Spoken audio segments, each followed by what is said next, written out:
These are all my neighbors. Come on. I'm Jessica Mathis. I have cerebral palsy and I use a wheelchair, and that presents some accessibility challenges for me as far as navigating and getting around.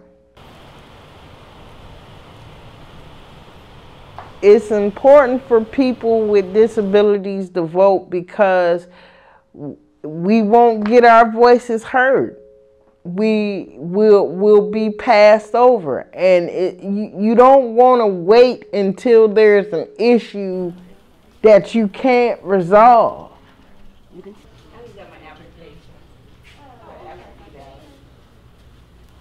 People fought, bled, and died for us to vote.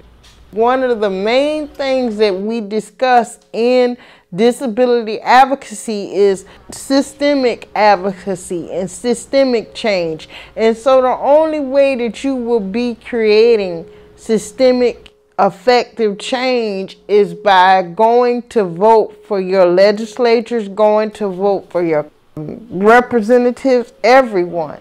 And that is the only way that we're going to get our voices heard.